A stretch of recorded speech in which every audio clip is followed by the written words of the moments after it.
నమస్కారం. ప్రేక్షకులందరికీ శుభోదయం.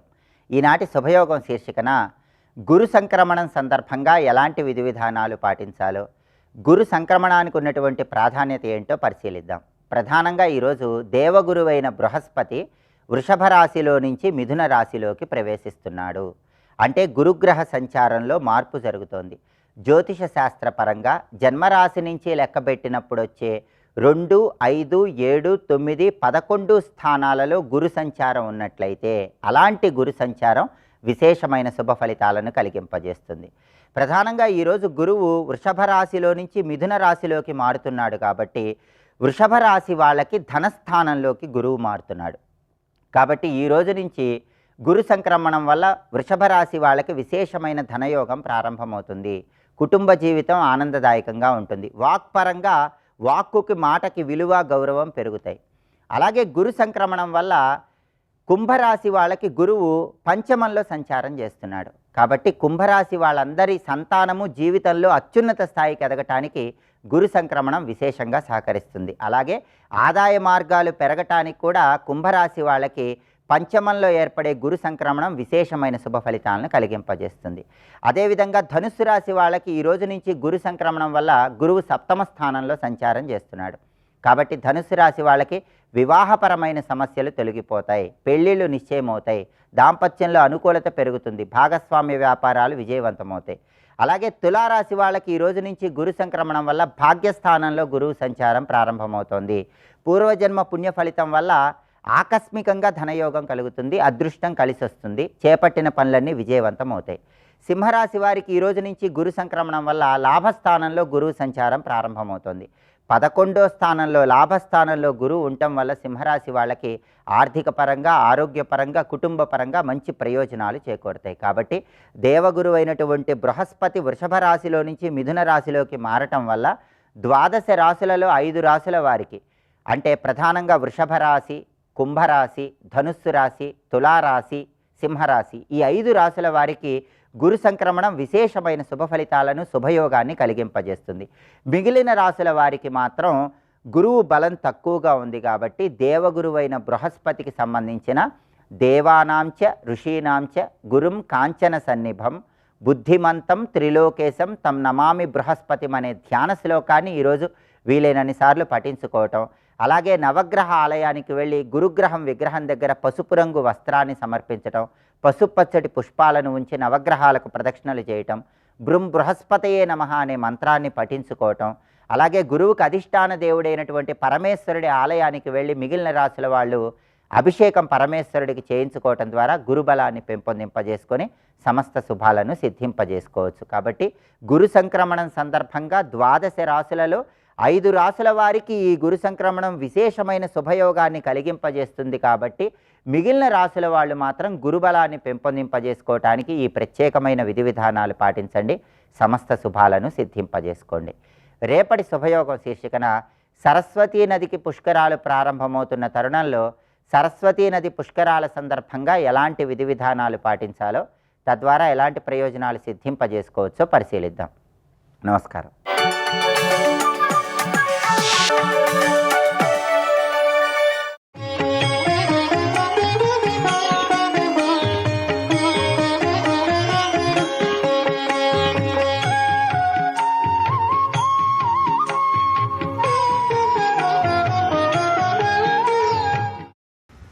ప్రదీపజ్వాలాభి దివసకర నీరాజన విధి.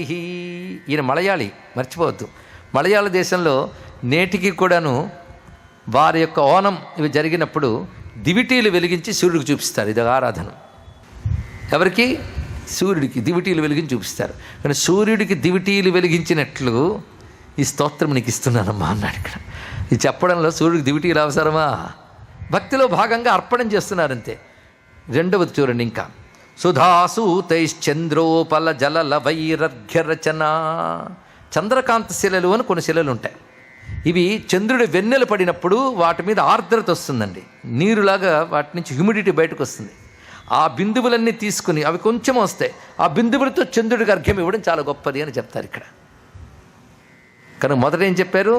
దివిటీలు వెలిగించి సూర్యుడికి నీరాజనమిచ్చినట్లు, చంద్రుని కాంతి వలన కరిగిన చంద్రకాంత శిలాల జలాలతో అర్ఘ్యమిచ్చినట్లు, మూడవది సముద్రము జలముతో సముద్రమునికి అర్ఘ్యమిచ్చినట్లు. 3 చెప్పారు ఆయన. ఇది ఒకటి చెప్తే చాలు కదండి అంటే 3 చెప్పారంటే ఎందుకో చెప్పారు ఆయన. ఇందులో మీరు గమనించవలసిన సాధన క్రమం. ఇవాళ మనం నమస్కరిస్తున్నామంటే, ఒక స్తుతి చేస్తున్నామన్నా, ఒకటి ప్రకటింపబడిందన్నా అమ్మ యొక్క అనంత శక్తిలోంచి కొంతే. అది సముద్రం అయితే మన తరంగం, ఒక అల అంతే. ఇది తెలిస్తే అలకి సముద్రానికి ఉన్న అనుబంధం తెలిసి అఖండమైన అభేద స్థితి కూడా తెస్తున్నది. మరి అద్వైత రచిస్తే ఇలాగే రచిస్తాడు. మరి ఏమిటున్నది ఇందులో క్రమం పరిశీలించండి. దివిటీకి మీరు అగ్ని రగిల్చి సూర్యుడికి ఇచ్చారు. ఈ అగ్ని ఎక్కడి నుంచి వచ్చింది? శాస్త్ర ప్రకారంగా సూర్య భగవానుడే అగ్నికి సోర్స్, మరొకటి కాదు. ఆ అగ్నే భూమి యందు ప్రవేశిస్తుంది అనేక చోట్ల. వాటి మథనం ద్వారా మనం తీసుకొస్తున్నాం. అంటే సూర్యుడి అగ్నే అంతర్లీనమై కనిపించకపోవడం వల్ల నువ్వు మథనం ద్వారా అగ్నిని తీసుకొచ్చిన అగ్ని సూర్యుడికి చూపించాం. అఖండమైన సూర్యుని యొక్క అగ్ని భాగమే వస్తువుల్లో ఉంటే మథనం ద్వారా బయటకు తీసాం. అలాగే పరమాత్మ యొక్క వస్తువే మనలో అందరిలో ఉంటే సాధన అనే మథనం ద్వారా దాన్ని తెలుసుకుని ఇస్తున్నావు. ఇది ఇక్కడ కనుక మొదట ప్రయత్నం ఉంది. మన పరిశీలించండి. ప్రయత్నం, మథనం చేసి అగ్నిని తెచ్చారు. దానికంటే మరికొంచెం ప్రయత్నం తగ్గింది. నువ్వు పెద్ద కష్టపడక్కర్లే. మథనాదులు చంద్రుడు వెన్నెల పడితే జలం తీసిస్తున్నావు. జలం తీసినప్పుడు శిర నుంచి వచ్చింది, నువ్వు తీసేవని తెలియకూడదు. చంద్రుడి కాంతి పడడం వల్ల కరిగింది అది ఇక్కడ. కనుక అమ్మ దయ వల్ల వచ్చినటువంటిది ఇక్కడ. దాన్ని సమర్పిస్తున్నాం. ఇక్కడ మథనము, అగ్ని తీయడము, వెలిగించడము శ్రమ లేదు. కొంత తగ్గిందా లేదా? పైగా చంద్రకాంత శిల కరిగి వచ్చింది అది ఇక్కడ. అంతకంటే సులభం ఏంటంటే సముద్రం దగ్గరికి వెళ్ళి అందులోంచి దోషులు తీసిచ్చాడు ఇక్కడ సాధనా క్రమంలో మొట్టమొదటి నువ్వు ఎంత మథన పడాలి అంటే అగ్నిని రగిల్చడానికి అరణి మధించి అగ్ని తీసినట్లుగా నీలో ఉన్నటువంటి పరాచైతన్యాన్ని తెలుసుకోవడం కోసం ఇంద్రియాలను నిగ్రహించి సాధన చేసి విచారణ చేసి తెలుసుకోవాలి ఇక్కడ. అది అమ్మకు అర్పించాలి. క్రమంగా అమ్మ దయ నీకు లభిస్తుంది. ఆ దయ వల్ల వచ్చిన తెలివిని అమ్మకు సమర్పిస్తాం. తర్వాత నీకే తెలుస్తుంది దీనికి దానికి అభేదమని తెలిసి అభేద స్వరూపంగా గ్రహించి అప్పుడు ఆ జలాన్ని ఇస్తున్నావు అని క్రమాన్ని అంత చక్కగా చూపించారండి. ఆ 3 చూపించడంలో ఉన్న అద్భుతం అది ఇక్కడ. అదే ప్రథమం కంటే ద్వితీయం సౌలభ్యం, దానికంటే ఇంకా సౌలభ్యం 3వది. అంటే సాధన ప్రథమ దశలో అత్యంత క్లిష్టంగా ఉంటుంది. సాధన కొనసాగిస్తున్న దశలో సులభంగా అనిపిస్తుంది. చివరికి అది తప్ప మరేది లేదని అభేద స్థితిలోకి వెళతావు అనేది ఇందులో చూపించుతూ సర్వం అమ్మ కృప వల్లనే. ఆ కృపని ముందు నువ్వు గ్రహించడానికి మథన పడాలి, అగ్ని రగిల్చాలి. కొంతసేపటికి ఆ కృప వల్లనే ఇది కరిగింది అని తెలుస్తుంది. తర్వాత అర్థమవుతుంది కృప తప్ప మరొకటి లేదు అని గ్రహించగలవు అని 3 క్రమములు చెప్పి అమ్మవారికి నీరాజనం ఇచ్చారు. నిజాన్ని 100 శ్లోకాలు అయిపోయాయి. కానీ ప్రక్షిప్త శ్లోకంగా ఒక్క శ్లోకం చెప్తారు పెద్దలు. అది నేను చదువుతాను తప్ప అర్థమంతా చెప్పక్కర్లేదు. వ్యాఖ్యానిస్తే మళ్ళీ శ్రీ విద్యంతా బయటకు వస్తుంది. అది ఎందుకు చెప్పడం జరుగుతుందంటే ఆ అందం చివరికి చెప్దాం. నిధే నిత్యస్మేరే నిరవధి గుణే నీతి నిపుణే నిరాధార జ్ఞానే నియమపరచిత్తైక నిలయే నియత్యా నిర్ముక్తే నిఖిల నిగమాంతస్తుతి పదే నిరాతంకే నిత్యే నిగమయ మదీయాం స్తుతిమిమాం. నిగమయ స్వీకరించమ్మా నా స్తుతిని అని సమర్పణం చేశారు. సంబోధనలు 15 ఉన్నాయి. నిధే నిత్యస్మేరే 15 నిత్యాలు అమ్మవారి యొక్క స్వరూపం. 15 నిత్యాలు కామేశ్వరి భగవాన్ని ఇత్యాదులు. అందుకే నికారంతో 15 పెట్టారు ఆయన. అంతేకాదు పంచదశి అక్షరములు 15, వాటి యొక్క మంత్రరూపంలో శ్రీ సూక్తం రుక్కులు 15. అందుకే 15 సంబోధనలు. ఇందులో అమ్మ స్వరూపం అంతా ఉంది. అవి నిధి. నిధి అంటే సర్వము దేని యందుంటాయో అది నిధి. ఎప్పుడు నవ్వుతూ ఉంటుంది. నిత్యస్మేరే నిరవధి గుణే అనంత కళ్యాణ గుణములు కలిగినది. నీతి నిపుణే దేన్ని ఎలా నడపాలి ఎప్పటి వరకు నడపాలో తెలిసిన ఆవిడ నీతి నిపుణే. అయితే నిరాధార జ్ఞానే, ఆధార జ్ఞానం అంటే సౌపాధిక జ్ఞానం, ఉపాధుల్ని ఆశ్రయించుకున్న జ్ఞానం అంటే లౌకిక జ్ఞానం. నిరుపాధిక జ్ఞానము నిరాధార జ్ఞానం అంటే కేవల బ్రహ్మజ్ఞానం. నిరాధార జ్ఞానే నియమపర చిత్తైక నిలయే. ఎక్కడుంటుంది అమ్మవారంటే ఎవరు నియమంగా ఉపాసిస్తారో వాళ్ళ చిత్తంలో ఉంటుంది. నియమపర చిత్తైక నిలయే నియత్యా నిర్ముక్తే.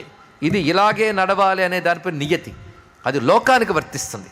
తూర్పును సూర్యుడు ఉదయిస్తాడు, అగ్ని వెలుగునిస్తుంది, నీరు దాహం తీరుస్తుంది. ఇది మీరు అతిక్రమించలేరు. కళ్ళు చూస్తాయి, కాళ్ళు నడుస్తాయి. తిప్పడానికి ట్రై చేయండి, కాళ్ళతో చూసి కాళ్ళతో నడవడం వల్ల కాదు. ఇది నియతి.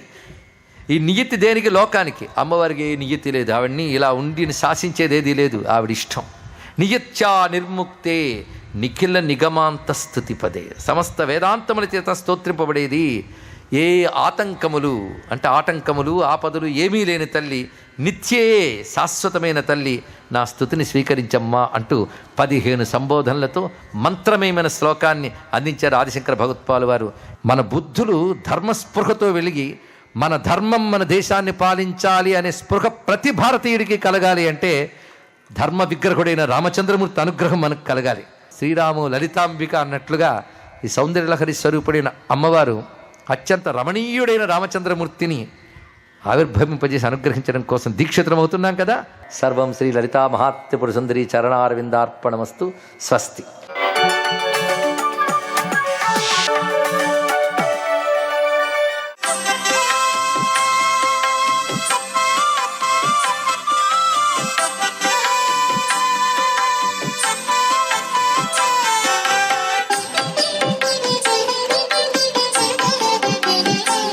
ఓం నమో నారాయణాయ, ఓం నమః శివాయ, శ్రీమాత్రే నమః. ఈరోజు బుధవారం నాడు సహజసిద్ధంగా బుధగ్రహం యొక్క ప్రభావం మనిషి పైన ప్రసరిస్తూ ఉంటుంది. కాబట్టి ఈ రోజునే భూమిని కొనటం కానీ లేక విలువైన ఆభరణాలు కొనుగోలు చేయటం కానీ ఆచరించడం సర్వవిధ శ్రేయోదాయకం ప్రతి ఒక్కరికి కూడా. రిజిస్ట్రేషన్ వంటి కార్యక్రమాలు కూడా ఈరోజే ప్రారంభిస్తే చాలా మంచిది. నూతన వస్త్రాల్ని గనక మీరు కుట్టించుకున్నట్లయితే బుధవారం నాడే నూతన వస్త్రాలకి కొద్దిగా బొట్టు పెట్టి మీరు ధరించడం వల్ల అదృష్టం అనేటువంటిది మీ వెంటే ఉంటుంది అంటోంది శాస్త్రం. అంతేకాకుండా స్థితిపతి, నిధిపతి, ప్రియపతి అయిన గణేశుని పసుపు ముద్దతో హేరంబ గణపతిగా బుధవారం నాడు పూజించడంతో పాటుగా పద్మపుష్పం పైన లక్ష్మీ గణపతి ఉన్నటువంటి విగ్రహాన్ని బుధవారం నాడు గణపతి మంత్రంతో పాటుగా లక్ష్మీ అష్టోత్తర శతనామ స్తోత్రంతో గనక అభిషేకం చేసి అభిషేక తీర్థాన్ని మీరు గనక స్వీకరించినట్లయితే విశిష్టవంతమైనటువంటి అభివృద్ధి కలుగుతుంది. చాలామంది తెలియక కొన్ని బాధలు పడుతూ ఉంటారు. ఇళ్లల్లోకి మూషికాలు ప్రవేశించి అల్లరి చేస్తూ ఉంటాయి. అది ఎవరివి? సాక్షాత్తు విఘ్నేశ్వరుని యొక్క వాహనం. అందుచేత మనం వినాయక చవితి నాడు ఏదైనా తెలిసి తెలియక పొరపాటు గనక చేసినట్లయితే ఆ మూషికాల ప్రభావం మన గృహం మీద పనిచేస్తూ ఉంటుందని శాస్త్రం. ఆ తప్పును క్షమించమని చెప్పేసి మనం తప్పనిసరిగా వినాయక స్వామివారి దేవాలయాన్ని సందర్శించి అక్కడ గుంజిళ్ళు తీసి నమస్కారం చేసి మూషిక ప్రభావాలు మా గృహంపై నష్టాన్ని కలిగించకుండా రక్షించవలసింది అని స్వామివారిని గనక ప్రార్థిస్తే ఆ స్వామివారు తన దివ్యవంతమైన అనుగ్రహాన్ని ఇస్తాడు. తన వాహనమైనటువంటి ఆ యొక్క మూషికానికి తెలియజేస్తాడు. అందుకే రైతన్నలు కూడాను బాగా పంట పండినప్పుడు ఈ యొక్క ఎలుకల విజృంభణ పంటను పాడు చేయకుండా ఉండటానికి గణపతి విగ్రహాన్ని మూషికంతో సహా ఉంచి పూజించేటువంటి సాంప్రదాయ లక్షణం వెనకాల దాగిన పరమార్థం ఇదే. మన గృహాల్లో ఇలా జరుగుతున్నప్పుడు కూడా మనం ఈ విధి విధానాన్ని పాటించడంలో తప్పు లేదు కదా. సర్వే జనా సుఖినో భవంతు.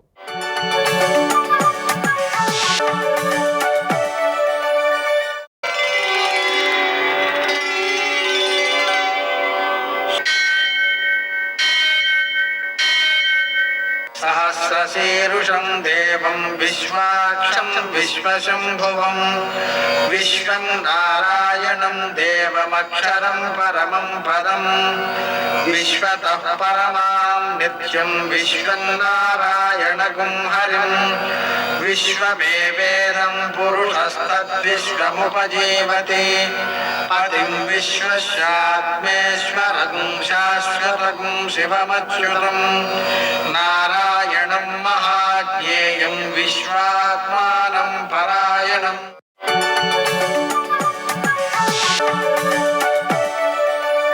सूर्यशौर्यमथेन्दुरिन्द्रपदवी सन्मङ्गलं मङ्गलम् ఆపదామవహర్తారం దాతారం సర్వసంపదాం లోకాభిరామం శ్రీరామం మోక్షదం తన్నమామ్యహం. నేటి కాలమాన విశేషాలను గమనిద్దాం.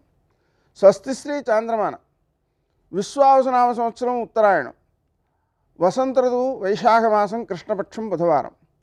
సూర్యోదయం 5:48 సూర్యాస్తమయం 6:36.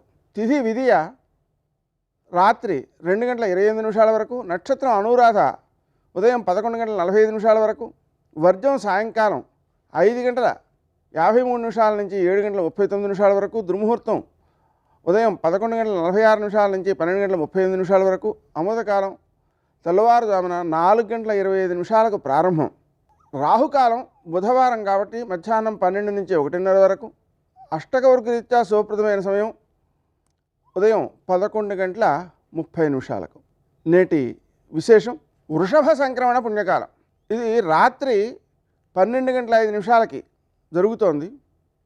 ఆ కారణంగా సంక్రమణ ప్రయుక్తమైనటువంటి విష్ణుపద పుణ్యకాలం మధ్యాహ్నం 12:10 నుంచి సూర్యాస్తమయం వరకు ఉంటుంది. అలాగనే ద్వాపర యుగాంతం కూడా ఉంది. నదీ స్నానం, దానం, పితృదేవతారాధన ఇవి మూడు కూడా చాలా ఉత్తమ ఫలితాలను అందజేస్తాయి.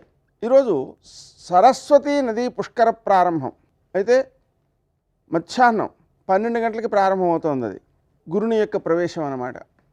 అయితే కొందరు ఏం చేస్తారంటే మధ్యాహ్నం కాబట్టి ఇది సూర్యోదయానికి లేదనే భావనతో రేపటి రోజు నుంచి ఆరంభించుకుంటూ ఉంటారు. అందువలన కొన్ని పంచాంగాల్లో 14 రాయడం జరిగింది, కొన్ని పంచాంగాల్లో 15 రాయడం జరిగింది. సరస్వతీ నది బదరిలో వ్యాస గుహకు సమీపంలో భీమశిల అని ఒకటి ఉంటుంది. అంటే నదికి అడ్డంగా ఒక రాయి పెద్దది వేసి ఉంటుందన్నమాట. అది భీముడు వేశాడు అని చెబుతారు. పాండవులు స్వర్గారోహణకు వెళ్ళేటువంటి తోవలో ఇది సరస్వతి అనేది ఉందన్నమాట. దాని మీద రాయి పెద్దదిగా వేసి ఉంటుంది. అక్కడ మనకు ఒక ఫర్లాంగు దూరం ఆ సరస్వతి నది కనిపిస్తూ ఉంటుంది. అలాగనే ప్రయాగలో అంతర్వాహినిగా ప్రయాణం చేస్తుంటుంది. అందువల్ల ఈ రెండు ప్రదేశాలలోనూ కూడా ఈ పుష్కర స్నానం చేస్తూ ఉంటారు. నేటి ఆణిముత్యాలు.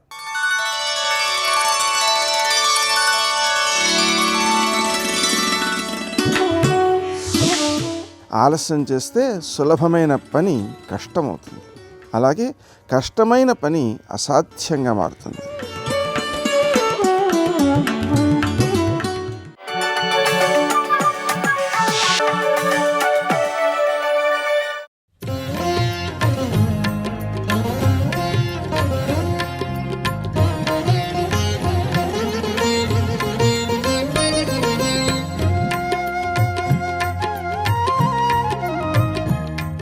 శాంతతా మామికా మాతా దత్తం రాజ్యమిదం మిమ తద్దదామి తవైవాహం భుంచ రాజ్యమకంటకం.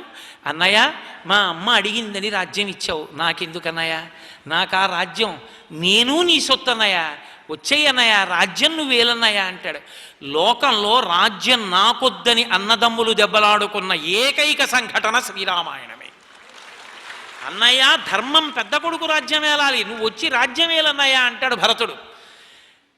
మహానుభావుడైనటువంటి తండ్రి జీవించి ఉండగా చేసిన నిర్ణయాన్ని మార్చే అధికారం నాకు లేదు. తండ్రిని ధర్మమునందు సత్యమునందు నిలబెట్టడానికి, తండ్రికి ఇచ్చిన మాట నిలబెట్టడానికి నేను అరణ్యంలో ఉంటాను, నువ్వు రాజ్యాన్ని ఏలమంటాడు రామచంద్రమూర్తి. ఇద్దరూ వాదించుకున్నారు. ఆఖరికి జాబలి నాస్తికమతం చెప్పాడు. సత్యమేవీశ్వరో లోకే సత్యం పద్మాశ్రితా సదా సత్యమూలాని సర్వాణి సత్యాన్నాస్తి పరమం పదం అంటాడు రాముడు. సత్యమే సమస్త ధర్మములకు మూలము, సత్యమే లక్ష్మికి ఆశ్రయము.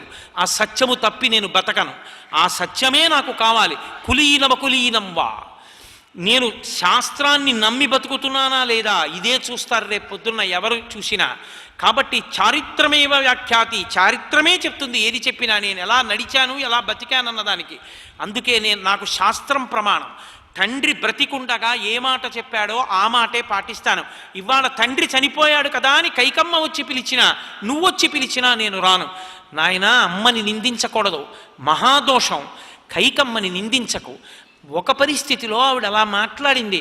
ఎవరి బిడ్డ మీద ఎవరికి ప్రేమ ఉండదు. సరిగ్గా అర్థం చేసుకో, అమ్మని కళ్ళల్లో పెట్టుకు చూసుకో అంటే వెళ్ళలేక ఆగ్రహం వచ్చి చుట్టూ ఉన్న వాళ్ళు మాట్లాడటం లేదని, అన్నయ్య ప్రాయోపవేశం చేస్తాను తప్ప నేను వెళ్ళనని సుమంత్రుణ్ణి పిలిచి కుశలు పట్రా దర్భలు పట్రా పేర్చన్నాడు. అంటే సుమంత్రుడు రాముడి వంక చూశాడు. ఎవరైనా రాముడి వంకే చూస్తారు. రాముడిలా అన్నాడు. సుమంత్రుడు తేలేదు. భరతుడే వెళ్ళి దర్భలు తెచ్చుకుని రామచంద్రమూర్తి పాదాల ఎదురుగుండా పడేసి అడ్డంగా పడుకున్నాడు. దాటి వెళ్ళకూడదు కదూ, ఎందుకు ఇలా హఠం చేస్తున్నావు, ఎందుకు ఇలా చేస్తున్నావు, ఏమిటి పద్ధతి అని అడిగాడు. నువ్వు అయోధ్య పట్టణానికి తిరిగి వచ్చి పట్టాభిషేకం చేసుకుంటానన్న మాట మాట్లాడే వరకు నేను లేవని ఇలాగే పడుకుంటానన్నాడు.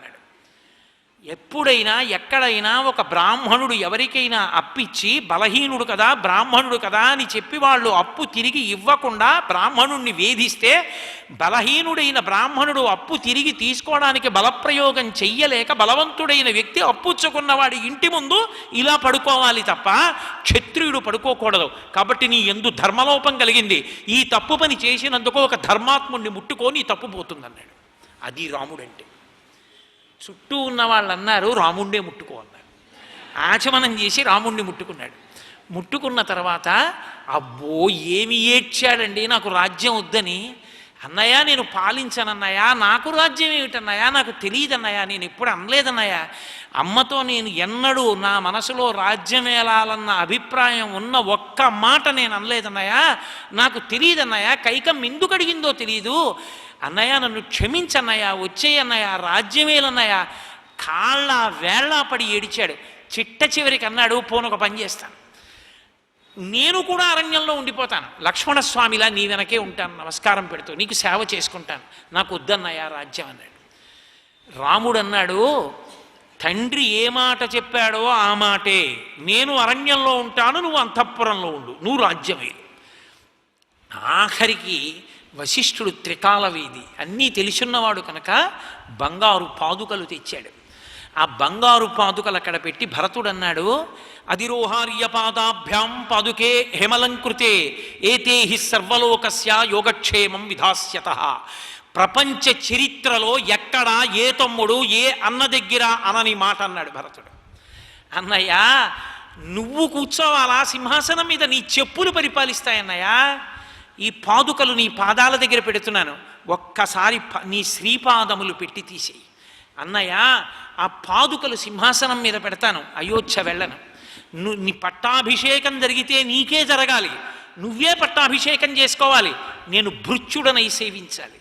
అన్నయ్య ఊరు బయట నందిగ్రామంలో ఉంటాను, నువ్వెలా ఉన్నావో అలాగే జటలు కట్టుకుంటాను, నువ్వెలా తింటున్నావో అలా పళ్ళు తింటాను, కంద తింటాను, మూలములు తింటాను. అన్నయ్య నీలాగే నారచీర కట్టుకుంటాను, నీలాగే భూషయనం చేస్తాను, 14 సంవత్సరములు ఎదురు చూస్తాను. నాన్నగారికి ఇచ్చిన మాట పూర్తయి 14 సంవత్సరములు పూర్తయిపోయినటువంటి మరుసటి తిథి నాడు నువ్వు కనపడ్డావా, బ్రతుకుతాను. 14 ఏళ్ళు అయ్యాక నువ్వు కనపడలేదా, సరయూ నది ప్రవేశం చేసి శరీరం వదిలేస్తాను. సింహాసనం మాత్రం నేను పాలించనన్నయ్య, ఎప్పటికీ నువ్వే పరిపాలకుడవు. అదిగో పాదుకల మీద ఒక్కసారి కాళ్ళు పెట్టు, అధిరోహార్య పాదాభ్యాం పాదుకే హేమలంకృతే ఏతే హి సర్వలోకస్య యోగక్షేమం విధాస్యతః.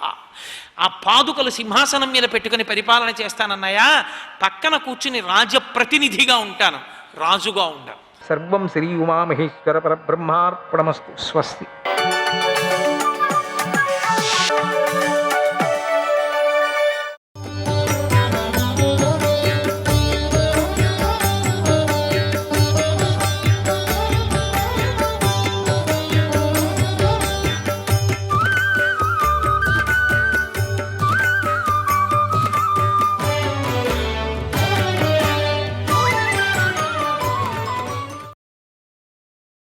ఏకం శత సహస్రంతు ఏకం శత సహస్రంతు మానుషేషు ప్రభాషితం మానుషేషు ప్రభాషితం.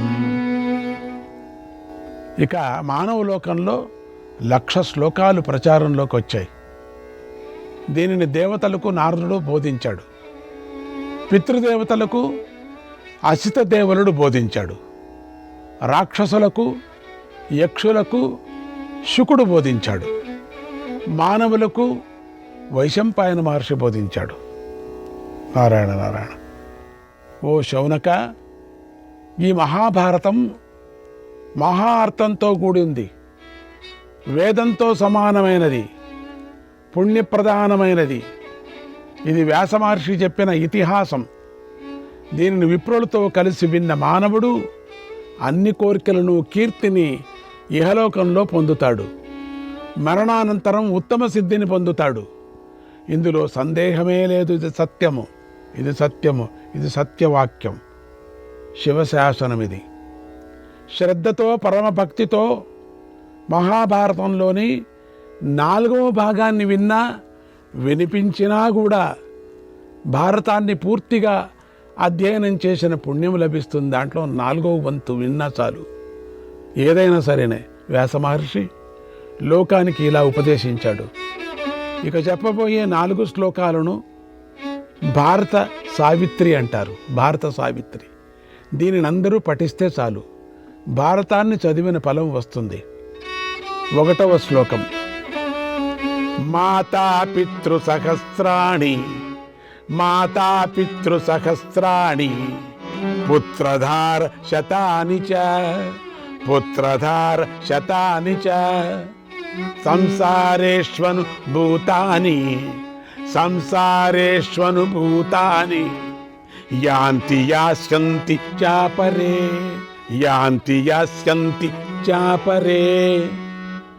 ఈ లోకంలో 1000 కొద్ది తల్లిదండ్రులు ఉన్నారు, 100ల కొద్దిగా భార్యపుత్రులు ఉన్నారు. వారు మహాభారతాన్ని విని దాని సారాన్ని అనుభవంలోకి తెచ్చుకుంటున్నారు. ఎంతోమంది, లక్షల మంది మహాభారతాన్ని ఇతర దేశస్థులు కంఠపాఠం చేసి వింటున్నారు, చదువుతున్నారు. మంచి మంచి శ్లోకాలు కంఠపాఠం చేస్తున్నారు. 1000 కొద్ది, లక్షల కొద్ది. చెప్పుకొని వాడే దురాదృష్టవంతులు అని చెప్పుకోవచ్చు. దీని సారాన్ని అనుభవంలోకి తెచ్చుకుంటున్నారు. మరికొంతమంది వస్తున్నారు, పుడుతున్నారు. ఇంకా కొంతమంది వస్తారు కూడా, పుడతారు కూడా. ఇక 2వ శ్లోకం. హర్షస్థాన సహస్రాణి హర్షస్థాన సహస్రాణి భయస్థాన శతాని చ భయస్థాన శతాని చ దివసే దివసే మూఢం దివసే దివసే మూఢం ఆవిశంతి న పండితం ఆవిశంతి న పండితం. ప్రతిదినము ఆనందించవలసిన సంఘటనలు 1000 కొద్దిగా ఉంటాయి. అలాగే భయపడవలసినటువంటి సంఘటనలు కూడా 100ల కొద్దిగా ఉంటాయి. కానీ అవి మూఢుడిపైనే ప్రభావం చూపిస్తాయి. అవి పండితుడిని మాత్రము ఏమీ చేయలేవు. భక్తుడి మీద ఏమీ చేయలేవు. ఇక 3వ శ్లోకం. ఊర్ధ్వబాహుర్ విరౌమ్యేష నచ కచ్చిత్ శృణోతి మే నచ కశ్చిత్ శృణోతి మే ధర్మాదర్థశ్చ కామశ్చ ధర్మాదర్థశ్చ కామశ్చ సకిమర్థం న సేవ్యతే సకిమర్థం న సేవ్యతే. నేను చేతులు పైకెత్తి ఇలా ఆక్రోశిస్తున్నాను, అయినా ఎవరూ కూడా నా మాట వినటం లేదే. ధర్మంతోనే అర్థకామాలు సిద్ధిస్తాయి కనుక ఆ ధర్మాన్ని ఎందుకు సేవించటం లేదు? రాండి, సేవించండి, వినండి. ఇక 4వ శ్లోకం. నజాతు కామాన్న భయాన్న లోభాత్ నజాతు కామాన్న భయాన్న లోభాత్ ధర్మం త్యజే జీవితస్యాపి హేతోకు, ధర్మం త్యజే జీవితస్యాపి హేతోకు, నిత్యో ధర్మ సుఖ దుఃఖే త్వనిత్యే, నిత్యో ధర్మ సుఖ దుఃఖే త్వనిత్యే, జీవో నిత్యో హేతురస్య త్వనిత్యక, జీవో నిత్యో హేతురస్య త్వనిత్యక. కామం వలన కానీ, భయం వలన కానీ, లోభం వలన కానీ, ఆత్మరక్షణ కోసమైన కానీ ధర్మాన్ని విడిచిపెట్టకూడదు. ధర్మము నిత్యమైనది, సుఖదుఖాలు అనిత్యాలు. జీవుడు నిత్యుడు, జీవబంధనాలు అనిత్యాలు.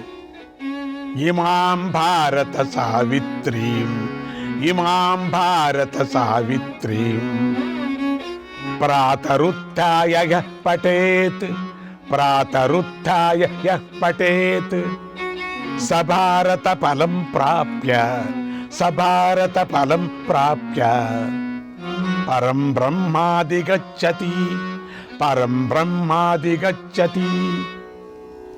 ఉదయమే లేచి ఈ భారత సావిత్రిని చదివినవాడు, విన్నవాడు, పూర్తిగా భారతాన్ని అధ్యయనం చేసిన ఫలాన్ని పొంది పరబ్రహ్మను చేరుతాడు. పొద్దు పొద్దున్నే ఎవరు వింటారో అటువంటి సౌకర్యం కల్పిస్తున్నారు మనకు.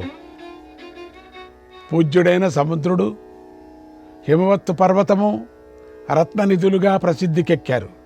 అదేవిధంగా భారతం కూడా రత్ననిధి అయి ఉంది. ఈ కృష్ణద్వైపాయన వేదాన్ని వినిపించినవాడు అర్థాన్ని పొందుతాడు. ఈ మహాభారతాన్ని ఏకాగ్రతతో చదివినవాడు, మహాభారతం విన్నవాడు పరమసిద్ధిని పొందుతాడు. ద్వైపాయనోష్టపుట, ద్వైపాయనోష్టపుట నిశ్రుతమ ప్రమేయం, నిశ్రుతమ ప్రమేయం పుణ్యం పవిత్రమత పాపకరం శివంచ, పుణ్యం పవిత్రమత పాపకరం శివంచ యో భారతం సమధిగచ్చతి వాచ్యమానం కిం తస్య పుష్కర జలై రభిషేచనేన, కిం తస్య పుష్కర జలై రభిషేచనేన. మహాభారతం వ్యాసుడి పెదవుల నుండి ప్రకటమైంది. ఇది అసామాన్యమైనది, పుణ్యప్రదమైనది, పాపాన్ని తొలగిస్తుంది, శుభాన్ని ప్రసాదిస్తుంది. ఇది పవిత్రమైనది. మహాభారతాన్ని చెబుతుంటే విన్నవాడికి ఇక పుష్కర జలాలలో మునగవలసిన అవసరమే లేదు. ఇక పుష్కరాలు జరుగుతున్నాయి, అర్ధ పుష్కరం, మునగాల్సిన పని లేదు. మునిగారు మీరందరూ. ఇప్పుడు బంగారు కొమ్ములు గల గోవులను వేదవేత్త, బహుశాస్త్ర పండితుడైనటువంటి విప్రుడికి దానమిచ్చిన వాడికి పుణ్యప్రదమైన భారత కథను సతతము విన్నవాడికి సమానమైన ఫలితము లభిస్తుంది అని శౌతి చెప్పాడు. శ్రీకృష్ణాయ పరమాత్మనే నమః. ఇంతటితో స్వర్గారోహణ పర్వం సమాప్తమవుతున్నది. ఇంతటితో మహాభారతము సమాప్తమవుతున్నది. మహాభారత శ్రవణ మహిమ. జనమేజయుడు వైశంపాయన మహర్షిని ఇలా అడుగుతున్నాడు, ఓ భగవానుడా, పండితులు మహాభారతాన్ని ఏ విధంగా వినాలి? దానికి ఎలాంటి ఫలం లభిస్తుంది? ఈ పురాణాన్ని వినేటప్పుడు ఏ దేవతలను పూజించాలి? ప్రతి పర్వ సమాప్తిలోనూ ఏ దానాన్ని చేయాలి? ఈ కథను చెప్పేవాడు ఎలా ఉండాలి? ఈ విషయాన్ని దయచేసి నాకు చెప్పు అన్నాడు. ఇదొక పెద్ద వ్రతంలాగా చేసేవాళ్ళకి. వైశంపాయనుడు ఇలా చెప్తున్నాడు, మహారాజా, మహాభారత శ్రవణ విధిని, శ్రవణ ఫలాన్ని చెబుతున్నాను. పూర్వం దేవతలు భగవంతుడు చూపించే లీలలో సహకరించాలని భూలోకంలోకి వచ్చారు. వారు వచ్చిన పనిని పూర్తి చేసుకొని మళ్ళీ స్వర్గంలోకి వెళ్ళారు.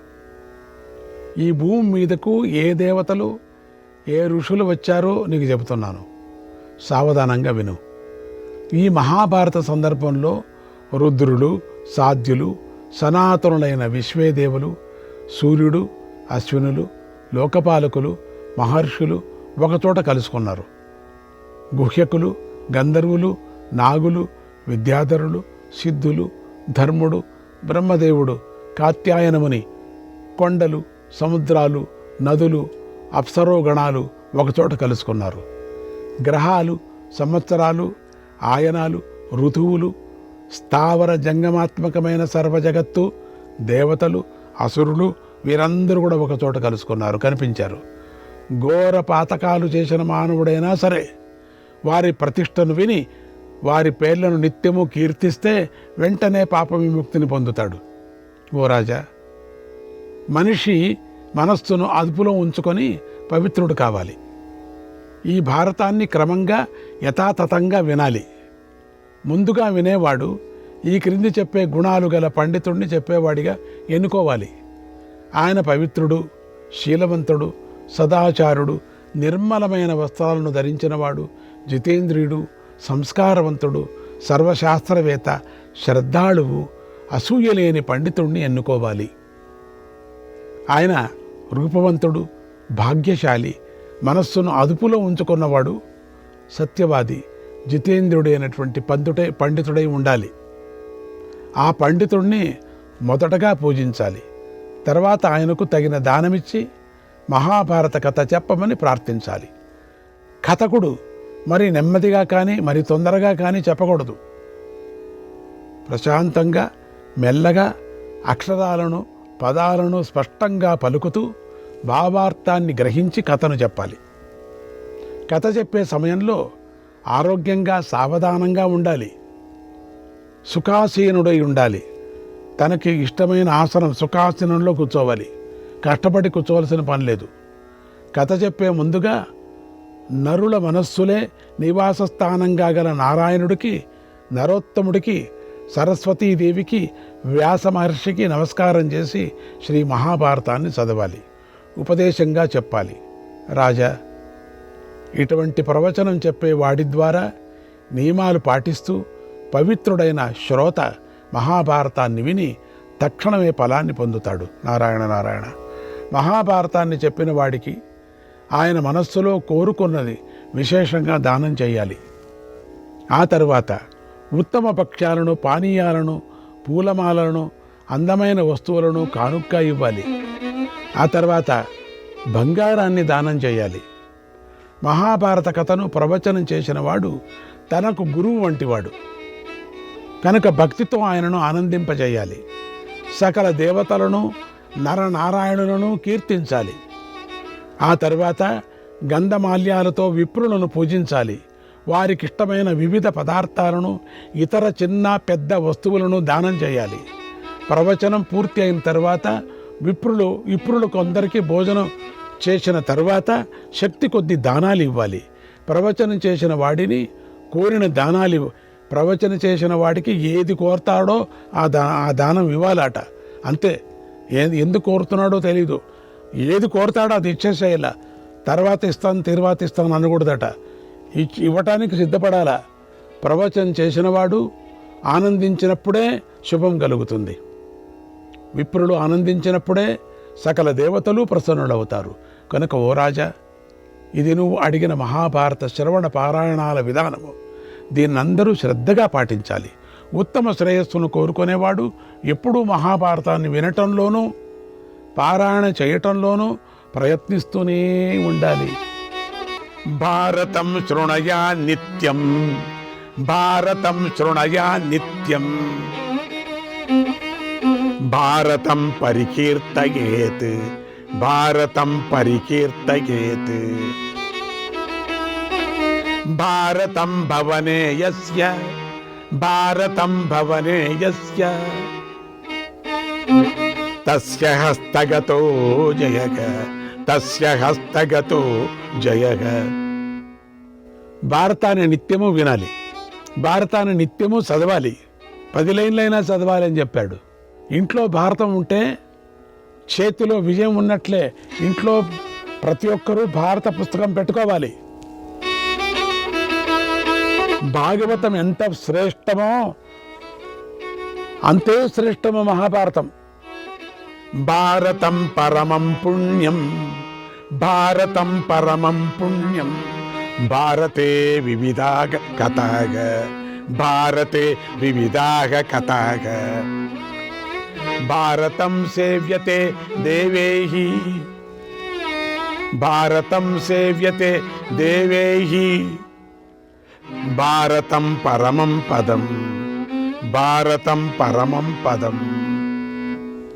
భారతం పరమపుణ్య గ్రంథం. భారతంలో వివిధ కథలు ఉన్నాయి. భారతాన్ని దేవతలు కూడా సేవిస్తారు. ఇది మోక్ష స్వరూపము. ఓ రాజా, సర్వశాస్త్రాల్లోనూ ఉత్తమమైనది భారతం. భారతం ద్వారా మోక్షం లభిస్తుంది.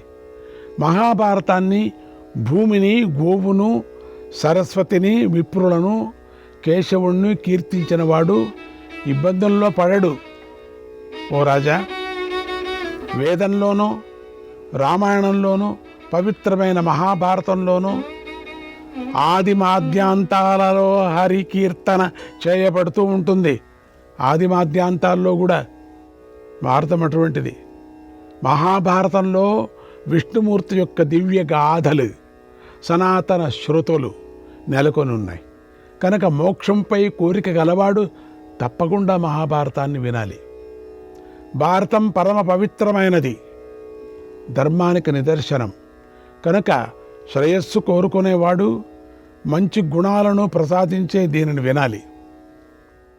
మహాభారత శ్రవణం వల్ల మనోవాక్కాయాలలో చేసిన పాపము సూర్యోదయంతో చీకటి నాశనమైనట్లుగా పూర్తిగా నశిస్తుంది.